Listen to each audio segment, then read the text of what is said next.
इमरान खान की वजह से जीते हैं, वोट इमरान खान को मिला, उनको वोट नहीं मिला। फिर सहूलतकारों ने कहा नहीं नहीं भाई, अभी आपकी तो ज़रूरत है, आपको तो आपकी असल हालत दिखानी थी कि तुम्हारी असल। बिस्मिल्लाहिर्रहमानिर्रहीम नहमदुहु व नसल्ली व नसल्लिमु अला रसूलिहिल करीम। हुकूमत साजी के लिए इलेक्शन के उम्मीदवारों की ख़रीदो फरोख्त की मंडियाँ लग गई और सबसे बड़ा शेरों का शिकारी अब आज़ाद उम्मीदवारों का शिकारी बन के लाहौर आकर बैठ गया। रात मैंने पहले भी अर्ज़ किया था दूसरे क्लिप में भी कि मोहसिन नकवी के घर मुलाकात आसिफ ज़रदारी, शहबाज शरीफ, इसहाक डार वगैरह की। निगरान वज़ीर आला का किरदार भी बड़ा शर्मनाक चल रहा है और उनको याद रखना चाहिए कि उनकी हुकूमत और इक़्तिदार ख़त्म होने वाला है, उनको भी कहीं ना कहीं हिसाब तो देना पड़ेगा। मुदाखलत के सारे तरीके इस्तेमाल किए जाएंगे, खौफ व हरास, FIA, एंटी करप्शन, सब के ज़रिए उम्मीदवारों को उठाया जाएगा, डराया जाएगा और फिर लालच दिया जाएगा। उम्मीदवार जितने भी इंडिपेंडेंट जो आ रहे हैं, ना ही पार्टी का इंडिपेंडेंट रख लें तो मेरा ख्याल वो 100 के करीब कौमी में हैं और 136-37 सूबाई में हैं। और कौमी के उम्मीदवार जो हैं अभी तो पहले उनकी मंडी लग रही है। जितने इंडिपेंडेंट तहरीक इंसाफ ने जिनको टिकट दिए थे, एक तो उनके फार्म पे भी लिखा हुआ था तहरीक इंसाफ, दूसरा उन्होंने कुरान पे हलफ दिया हुआ है। अगर इनमें से किसी ने ख़रीदो फ़रोख्त की कोशिश की, अपने आप को बेचा, अच्छा PTI ने उनको बहुत सारी तदाबीर भी बता रखी हैं बचने की कि इलेक्शन जीतें गायब हो जाएं, फार्म 45 भी गायब कर लें, वरना आपको उठाएंगे और फार्म 45 से आपसे छीन लेंगे, आप खाली हाथ हो जाएंगे। अच्छा, ये भी कोशिश की जाएगी। उनको सारी तदाबीर बताई हुई हैं बचने की, ख़रीदो फ़रोख्त से बचने की।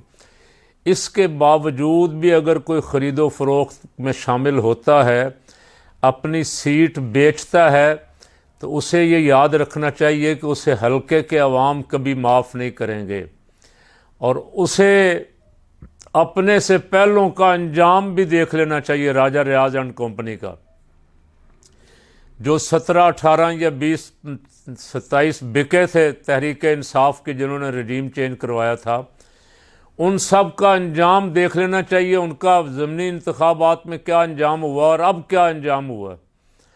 इसलिए अगर अपनी सियासत क्या बचेगी? अगर आप लोटे बन गए, अपने महल्ले में दाखिल ना हो सके, तो सियासत क्या बच गई? ऐसी सियासत पे लानत कि घर से भी इज्जत गई, बाहर से भी इज्जत गई, अवाम में भी टगे टोकरी हो गए।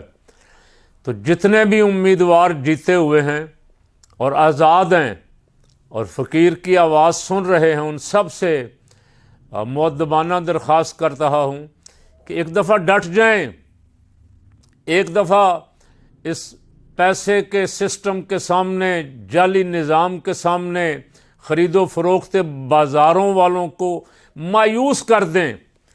ज़रदारी और नवाज शरीफ, इसहाक डार, शहबाज और मरियम जो नोटों की बोरियां लेके फिर रहे हैं, इनको एक दफ़ा रुसवा कर दें। इनको बताएं कि ये तुम्हारी जमहूरियत है।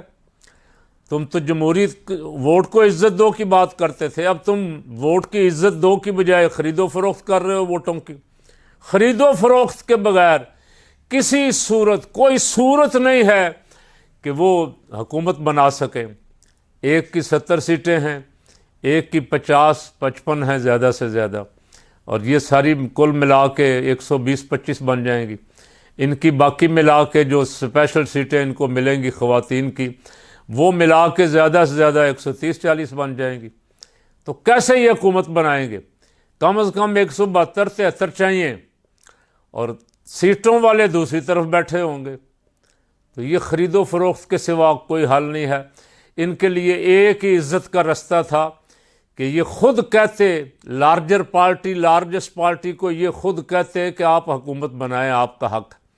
अगर वो कामयाब ना होते तो फिर खुद ब खुद इनकी तरफ आ जाती, इनको कहा जाता कि आप बनाएं, और ये भी ना बना पाते तो फिर तीसरा रास्ता है नए इलेक्शन और मैं उनसे कह रहा हूं जो ख़रीदो फरोख्त में शामिल होने का अगर किसी के दिल में कोई दूर दूर तक छोटा सा उम्मीद की किरण भी हो कि मैं भी 20-25-30 करोड़ रुपया ले लूं, तो उसे कह रहा हूं ज़िल्लत ना कमाएं, इसलिए कि इलेक्शन बहुत जल्द फिर होने जा रहे हैं।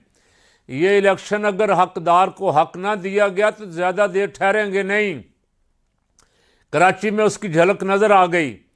जमात इस्लामी, PTI और तहरीक लब्बैक इकट्ठी होकर जुलूस निकाल रही हैं, इकट्ठी होकर मुजाहरा कर रही हैं। और अगर ये तीनों जमातें जिनके पास स्ट्रीट पावर है ये इकट्ठी होकर मैदान में निकल आई तो कौन सी हुकूमत ठहर सकेगी। इसलिए तमाम उम्मीदवार जिनको अल्लाह ने इज़्ज़त दी है, बग़ैर किसी पार्टी निशान के आज़ाद होते हुए भी वो जीते हैं तो सिर्फ इमरान खान की वजह से जीते हैं। वोट इमरान खान को मिला, उनको वोट नहीं मिला। बड़े बड़े नामी गिरामी बुरज जो थे लोगों ने उल्टा दिए, सत्यानाश कर दिया, तहस नहस करके रख दिया। नवाज शरीफ जैसा बंदा अपने दोनों हलकों से, जो 2 हलके पूरे मुल्क में उसके फेवरेट तरीन थे, उनसे बुरी तरह हार गया। शहबाज शरीफ अपने दोनों हलकों से हार गया, बुरी तरह जतवाया गया। मरियम हार गई, हमजा शहबाज हार गया। लाहौर की सारी सीटें नून लीग लूज कर गई थी। लेकिन फिर सहूलतकारों ने कहा नहीं नहीं भाई, अभी आपकी तो ज़रूरत है, आपको तो आपकी असल हालत दिखानी थी कि तुम्हारी असल हालत ये है, अवाम में इतनी को कदर मंजिलत है तुम्हारी, और अब तुम बंदे के पुत्र बन के आराम से काम करना, कोई हैंगी फैंगी करने की कोशिश न करना।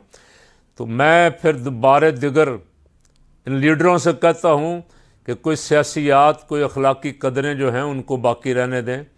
इस तरह की हरकतें ना करें कि लोगों का आप पे जो थोड़ा बहुत रह गया था ना, थोड़ा बहुत ये भी ख़त्म हो जाए। पीपल पार्टी भी जिस दिन किसी गैर जानबदार हुकूमत ने वहाँ इलेक्शन करवाए ना, पीपल पार्टी को भी आटे दाल का भाव मालूम हो जाएगा। पीपल पार्टी अपना सारा इंतज़ाम करके जाती है निगरान हुकूमत बनाने से पहले, DCO AC सब लगा के, और फिर RO वगैरह तक का बंदोबस्त करके निगरान हुकूमत तो दिखावा होती, जैसे यहाँ मोहसिन नकवी दिखावा एक बिठाया हुआ था। असल काम तो वो पार्टियों वाले जो बनाते हैं, वो खुद ही उनका काम, जालसाजी का पूरा वो बंदोबस्त करके जाते।